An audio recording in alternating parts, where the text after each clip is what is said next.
So, post number 2. First of all, change of scenery, tell you why. I am in Croydon. I will come to that in a second. I have just come from Ascot.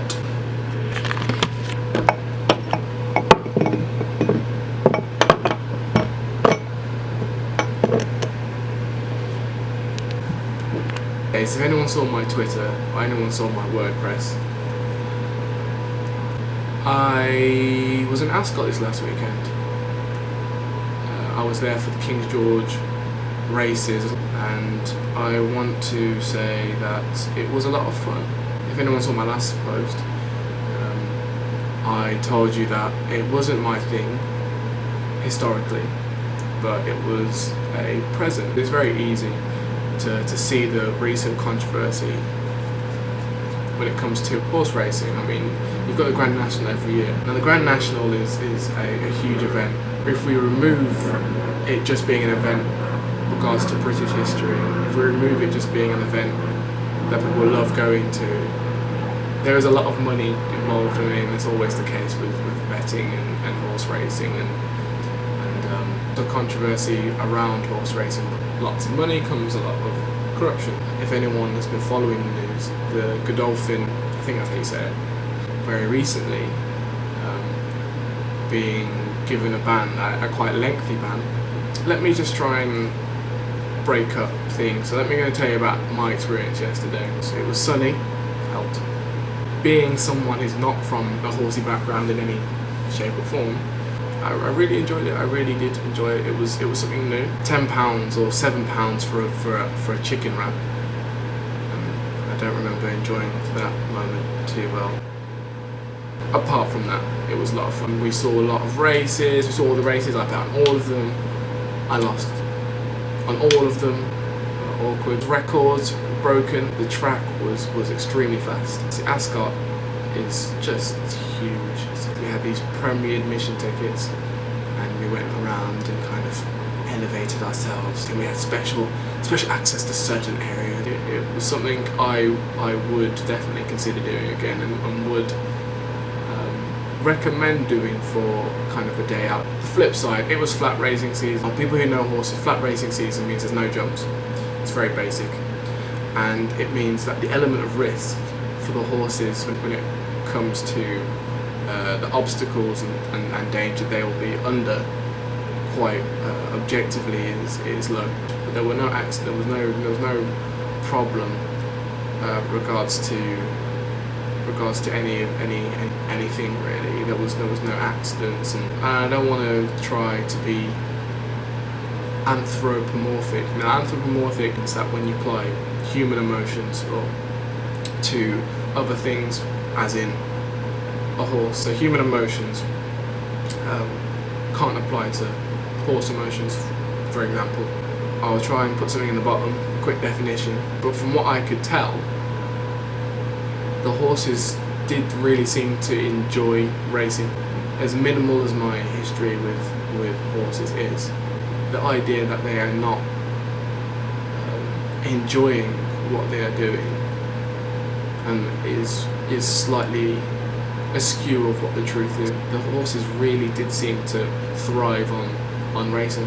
The controversial side is the Grand National, but the Grand National is hunter season. It's the biggest one, and there's jumps and there's drama. With events like this, I had to be realistic about what I was seeing. I was seeing some beautiful horses.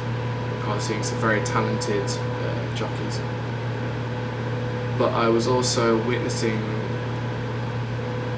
the nice side of a world where people will take advantage of people's goodwill and people's money to make more money for themselves. As soon as I saw the Godolphin, now this is not to cast any aspersions about Godolphin or any other trainer or horse owner. This is more just a critical analysis of what I saw and what I was really witnessing, and the truth is that there is always stuff going on behind. So as much as it was an enjoyable event for me, I was thinking about the other side, where there is a lot of people who will push horses and evade testing to push their horses further than their bodies were designed to. You know what? I think there needs to be some recognition that when you are watching these things, you need to be party of everything. You know, you can't just go and say these horses love it and it's fantastic and it's black and white.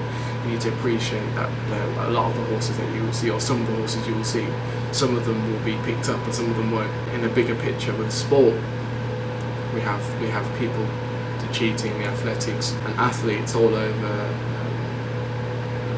are having issues with cheating, and people out there are not only putting stuff in themselves to perform to a quite not abnormal level, but to push the boundaries that has been set by their bodies, it seems. But people are taking executive decisions to do that with animals. And the biggest area for confusion is the whole animals can't look after themselves, and they can't make decisions for themselves. Like a vet has to just know, he has to deduce, he has to work out the best practice, and etc. etc. And it's one of the biggest central issues around building ethics and your own morals, especially when it comes to animals. And I think understanding that balance is very important from where you want to build your own set of standards when it comes to animals.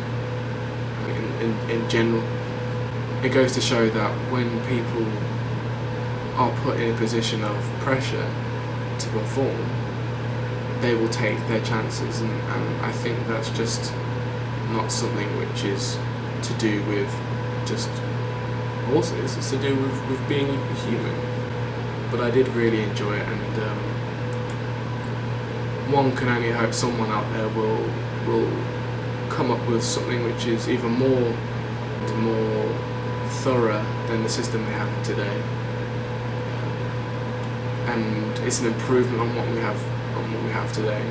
There are definitely the bodies out there which are forcing that, and you know, we have to imagine that these committees, these communities, these charities which are pushing for things to be banned are not going to always get 100%, but the reason they're there is to help make a compromise to make everything better. And you know what, someone may say I want this, and some people want to say that and be completely different poles, but the fact that they're applying a pressure on each other means that they come to a healthy compromise. I wouldn't be surprised if you see me at another event or two, if my pocket will allow it. Fish and chips for £7.50 out, and it wasn't even that good. So, done. Ascot. Oh, that's coming out. Next topic. Croydon. Now I'm in a hotel room. Yes, I have been talking to a camera in a hotel room for the last X amount of minutes. I'm in Croydon.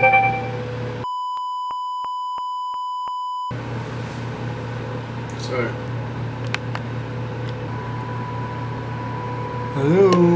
Had a bit of a problem. I need to be more organised because these batteries I need to charge. Right, let me get straight into it there, because I'm not sure how long the battery's going to last. Didn't charge the camera. So I'm in Croydon, and the reason we're in Croydon is because I'm working with a charity. I'm going to be hopefully shadowing, I believe so, I'm going to be shadowing a vet. I'm looking forward to working with a charity. Got my scrubs yesterday. Got this delivered. My next vlog should be, I'm gonna see how much I do tomorrow, and then I might do every 2 days a little blog of my experience and what's happened and some of the things that I've learned. I will be keeping a keen eye and ear, and we shall see what happens. I am really looking forward to it. Blog number 2. Follow me on. I've got a Twitter account.